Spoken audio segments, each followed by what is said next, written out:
শরীয়তপুরের ভেদরগঞ্জে নরসিংহপুর ফেরিঘাটের ইজারা নিয়ে প্রভাবশালী দুই পক্ষের দ্বন্দ্বের জেরে যান চলাচলের রাস্তা বন্ধ করে দিয়েছে একটি পক্ষ। এতে নরসিংহপুর ফেরিঘাটে আটকা পড়েছে অন্তত ১.৫ শতাধিক যানবাহন। সময়মতো পণ্য পরিবহন করতে না পারলে মোটা অঙ্কের লোকসানের আশঙ্কা করছেন ব্যবসায়ীরা। যদিও বিষয়টি দ্রুত সমাধানের আশ্বাস বিআইডব্লিউটি কর্তৃপক্ষের। শরীয়তপুর থেকে বিধান মজুমদার অনির পাঠানো তথ্যচিত্রে ডেস্ক রিপোর্ট। গাড়ি চলাচল বন্ধ থাকায় এভাবেই নিদ্রা যাপন করছেন শ্রমিকরা। শরীয়তপুরের নরসিংহপুরের ফেরিতে ওঠার পথ আটকে দেয়ায় মালামাল নিয়ে পারাপার হতে পারছেন না তারা। শুক্রবার ভোররাত থেকে এমন দশা শরীয়তপুর চাঁদপুর রুটের নরসিংহপুর ফেরিঘাটের। স্থানীয়রা জানান, মূলত ইজারা নিয়ে সাবেক ইজারাদার মোমিন দিদার এবং পুরনো ইজারাদার জিসান বালার দ্বন্দ্বের জেরে এ অবস্থা।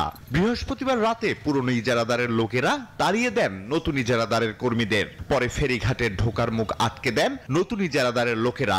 এরপর থেকে বন্ধ আছে ফেরি চলাচল। এতে ফেরি পারাপার হতে না পেরে বান্ডেল থাকলে প্রতি সেনমানিতে টাকা বাঁচবে।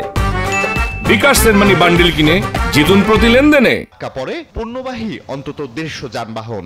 আসছি কালকে রাত্র 2:30টার দিকে আর কি, তখন থেকে আসার পর থেকে দেখতেছি এরকম বন্ধ আর কি। গাড়ি পার করতেছে না, এক পার্টি আর এক পার্টি কাছে আসবে, এক পার্টি কাছে আসবে না। যশোর থেকে আসছি, আমাদের কাঠের গাড়ি কুমিল্লা যাবে, দুটোর থেকে এই জায়গায় অনুভূতি। তো এখন আমাদের যদি ঢাকা হয়ে ঘুরে যাইতে হয় তাহলে 460 কিলো পথ অতিক্রম করে যাইতে হবে। এদিকে পাল্টাপাল্টি অভিযোগ সাবেক ও বর্তমান দুই ইজারাদারের। সানবালা ওনার লোকজন এখান থেকে মাগিনগর পরেই চলে গেছে গিয়া বালার বাজার গিয়া ওনারা আমাদের এই মহাসড়কের গাড়ি সব গাড়ি আটকে দিছে।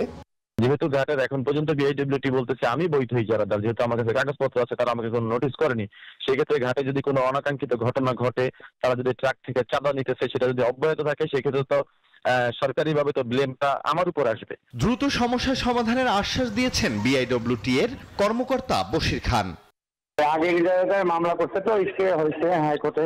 আমাদের অফিসিয়ালি তো আমরা পেতে হবে, ওটা অর্ডারটা তো অফিসিয়ালি পাইতে হবে, তারপরে আমরা সিদ্ধান্ত নিব কি করব।